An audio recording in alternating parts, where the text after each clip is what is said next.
আর কোনো রাখ ঢাক নয়, প্রকাশ্যে সারা দুনিয়াকে জানিয়েই ইরান এবং রাশিয়া এমন এক বন্ধনে আবদ্ধ হলো যার শক্তিতে যে কোনো যুদ্ধে একসাথে লড়তে পারবে দেশ দুটো। আমেরিকার পক্ষ থেকে যখন ইরানে সরাসরি বোমা হামলার হুমকি, ঠিক তখনই রাশিয়ার সংসদের নিম্নকক্ষ তথা স্টেট দুমাতে অনুমোদন পেল মস্কো তেহরান ২০ বছর মেয়াদী কৌশলগত অংশীদারিত্ব চুক্তি, যার বেশিরভাগ জুড়েই আছে দুই দেশের মধ্যকার প্রতিরক্ষা সহযোগিতা। এই চুক্তির মূল ভিত্তি হল রাশিয়া এবং ইরান একে অন্যকে সাধারণ নিরাপত্তা হুমকি মোকাবেলায় সহায়তা করতে এবং গোয়েন্দা তথ্য বিনিময় করতে প্রতিশ্রুতিবদ্ধ। চুক্তিতে আরও বলা হয়েছে যে যদি উভয় পক্ষ আগ্রাসনের শিকার হয় তবে অন্য পক্ষ সেই আগ্রাসনকে সহায়তা দেবে না, অর্থাৎ ইরান আক্রান্ত হলে রাশিয়া তার সর্বশক্তি নিয়ে পাশে থাকবে। গেল জানুয়ারিতে ইরানের প্রেসিডেন্ট মাসুদ পেজেশকিয়ানের রাশিয়া সফরের সময়ে এই চুক্তি স্বাক্ষর হয়েছিল।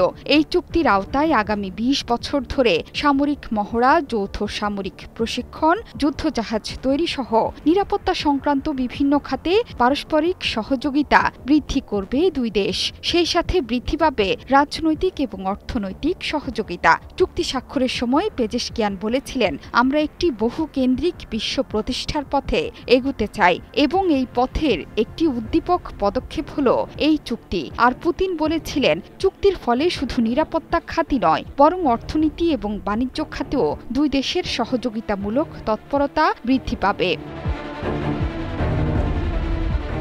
এই কৌশলগত চুক্তির একটি শর্ত হল দুই দেশই যাবতীয় অর্থনৈতিক আদান প্রদান দুই দেশের নিজ নিজ মুদ্রায় করবে।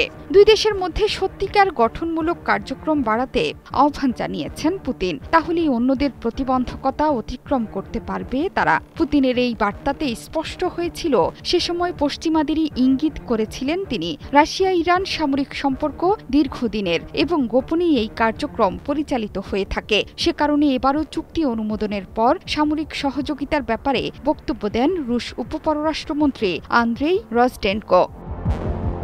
পারমাণবিক অস্ত্র প্রকল্প ইস্যুতে ইরানের বিরুদ্ধে এবং ইউক্রেনে রুশ বাহিনীর অভিযানের জেরে রাশিয়ার বিরুদ্ধে গত কয়েক বছর ধরে একের পর এক নিষেধাজ্ঞা জারি করেছে যুক্তরাষ্ট্র, আর সেসব নিষেধাজ্ঞাই আরও কাছাকাছি এনেছে মস্কো তেহরানকে।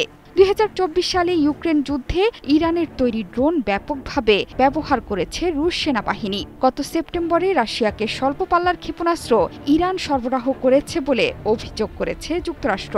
বিনিময়ে তেহরানকে S-300 এবং S-400 air defence missile system এবং আধুনিক যুদ্ধ বিমান দিয়েছে মস্কো। তবে এবার পরমাণু কর্মসূচি নিয়ে যুক্তরাষ্ট্র এবং ইরানের মধ্যে মধ্যস্থতার চেষ্টা করছে রাশিয়া।